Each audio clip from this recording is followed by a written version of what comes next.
Olá, meu irmão e minha irmã, salve Maria, paz e bem para você. Estamos aqui em mais um encontro, 10 minutos de fé. Vamos começar rezando, pedindo que o Espírito Santo venha sobre nós, nos direcionando. Em nome do Pai, do Filho e do Espírito Santo. Vinde, Espírito Santo, e enchei os corações dos vossos fiéis, e acendei neles o fogo do vosso amor. Enviai, Senhor, o vosso Espírito, e tudo será criado, e renovareis a face da terra. Oremos. Ó Deus, que instruísse os corações dos vossos fiéis, com a luz do Espírito Santo, fazei que apreciemos retamente todas as coisas segundo o mesmo Espírito e gozemos sempre de suas consolações por Cristo nosso Senhor. Que Nossa Senhora Imaculada Conceição interceda por nós, para que tudo que venhamos fazer comece e termine no Cristo. Em nome do Pai, do Filho e do Espírito Santo. Amém. Nos outros encontros, eu te aconselho a acompanhar aqui no nosso canal, rever os outros encontros, onde a gente trabalha um pouquinho essa dimensão fé e razão. Pensar a fé, como diz São Tomás de Aquino.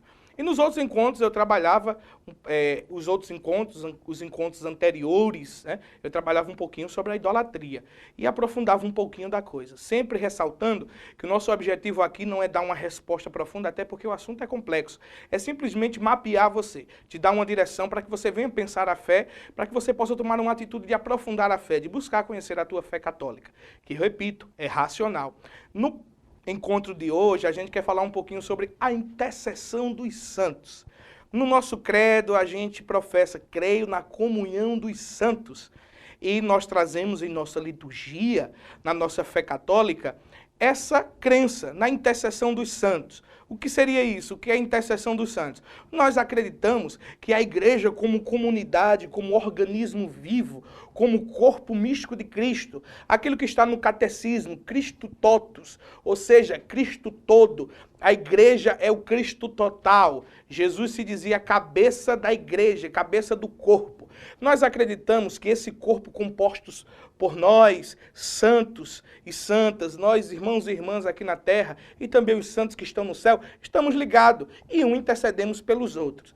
Mas quando a gente professa essa fé, eu sei que às vezes somos muito mal interpretados, porque entra muito aquele diálogo. Não, mas a intercessão dos santos é um tipo de idolatria. A intercessão dos santos é um tipo de culto aos mortos. A intercessão dos santos, ela na verdade quer prejudicar aquilo que é um princípio da fé católica e um princípio da fé cristã como um todo. Cristo como único intermediador entre Deus e os homens. Inclusive, esse texto é muito citado. Eu quero ler para você. Está em 1 Timóteo, primeira carta de São Paulo a Timóteo, no capítulo 2, no versículo 5. São Paulo diz assim: pois existe um só Deus e uma só pessoa que une Deus com os seres humanos. O ser humano, Cristo Jesus. Em outra tradução está escrito assim: há um só Deus intermediador entre Deus e os homens, Jesus Cristo. Essa palavra intermediador, às vezes é mal interpretada, às vezes, como eu digo a você, o cara por não conhecer um pouquinho do grego, koine, a linguagem onde o Novo Testamento foi escrito, usa esse texto para dizer que a intercessão dos santos, na verdade, ela prejudica a intermediação de Cristo. Ora, vamos lá, vamos por parte. Primeiro, nós acreditamos que a igreja é um organismo vivo. Aquilo que na teologia é conhecido como igreja militante, igreja triunfante, igreja celeste. Nós acreditamos que a igreja é o corpo místico de Cristo, mas é um organismo vivo. Ou seja, composta por aqueles que estão aqui na terra e também aqueles que estão nos céus. Porque nós sabemos uma coisa, que a igreja, ela não é uma instituição religiosa somente. A igreja não é tipo uma congregação onde a gente se reúne, tem uma ideia e vai ali, consegue o CNPJ, é como se Jesus foi ali e fundou a instituição. Não, a igreja é um organismo vivo, é composta por nós que estamos aqui, a igreja militante, e aqueles que estão no céu. Porque nós cremos que esse estado de graça, ela é comum, ou seja, o que é que eu quero dizer com esse estado de graça? Nós estamos limitados a essa realidade de vida na terra, porém Deus não. Ele é Deus dos vivos, mas é também Deus dos que estão lá no céu. É Deus dos mortos. Deus é o Deus onipotente, onipresente. Ou seja, ele está presente aqui, ele está no céu. O que é que eu quero dizer com isso? Que aqueles que faleceram, que morreram, a morte biológica, na verdade, eles separaram-se da nossa realidade humana, de existência humana, mas continuam vivos diante de Deus. E a intercessão dos santos, ela é baseada nessa concepção. Porque para os nossos irmãos evangélicos é o seguinte, ou os irmãos protestantes, a intercessão ela é até acolhida. Eles usam esse texto, não, só Jesus é o intermediador, claro. Só Jesus é o canal a Deus. Ele mesmo diz em João 14, ninguém vem ao Pai senão por mim. Claro, ele é a salvação, ele quem salva, Jesus é o caminho, Jesus é a graça manifestada. Nós temos um comum acordo, mas nossos irmãos protestantes, eles encaram a intercessão.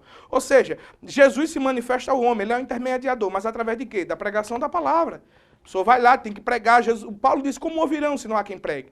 Eles oram um pelos outros. Onde então está a divergência, Stephanie?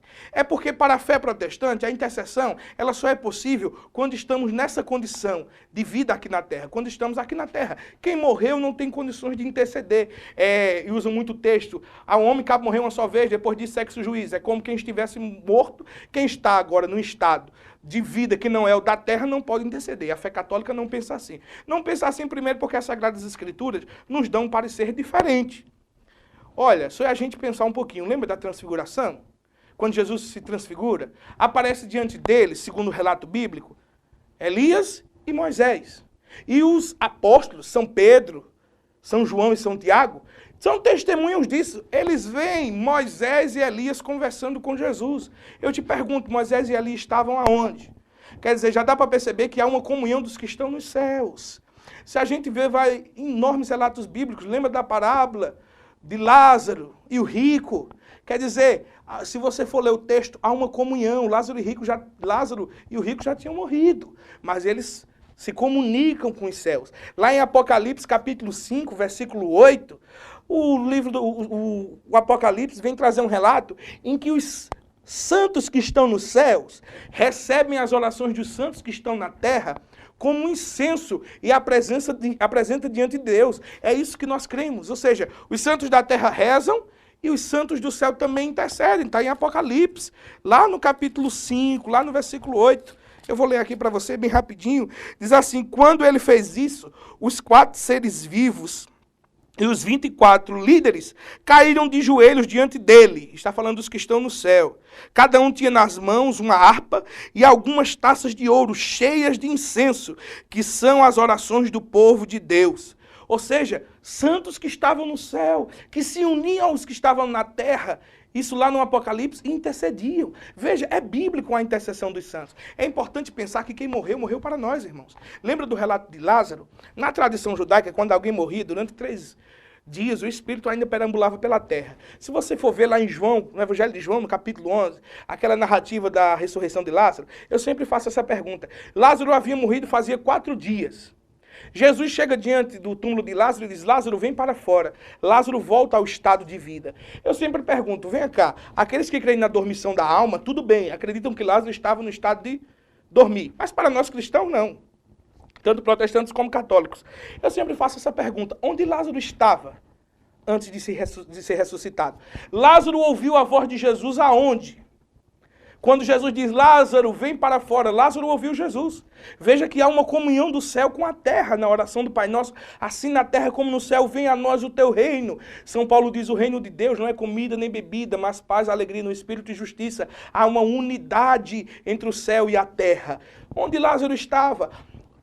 O filho da viúva de Naim estava morto. Jesus fala com o menino, não com o corpo. Jesus diz assim, eu te ordeno, levanta-te. Jesus estava falando com a alma daquele rapaz. Aonde estava que ouviu a voz de Jesus? Quer dizer, dá para se ver que não há uma comunhão dos santos, como se prega em algumas religiões, de maneira especial o Espiritismo. Nós não cremos que vemos ali o santo e conversamos com o santo, ou de repente o Espírito Santo volta. Não, nós simplesmente acreditamos nessa narrativa do Apocalipse, que aqueles que estão em Deus continuam intercedendo por nós, e até de uma maneira mais eficaz como essa, porque estão num estado de graça. Por isso que nós temos a intercessão dos santos. Eu sempre uso um texto bíblico que diz assim, o amor nunca acabará. Eu uso o exemplo de uma mãe. Uma mãe o que faz pelo seu filho na terra? Rezar. Quando estiver no céu, Irmãos, nós não vamos ter mais acesso aos que estão aqui na terra, como na parábola de Lázaro e Rico. Mas uma coisa nós vamos continuar fazendo pelos que aqui estão, interceder por eles. Então, as Sagradas Escrituras e a tradição traz essa realidade. Creio na comunhão dos santos, na intercessão dos santos. Deus te abençoe. Paz e bem para você, que você possa, como São Tomás de Aquino, pensar a fé é norma de maturidade teológica. Salve Maria!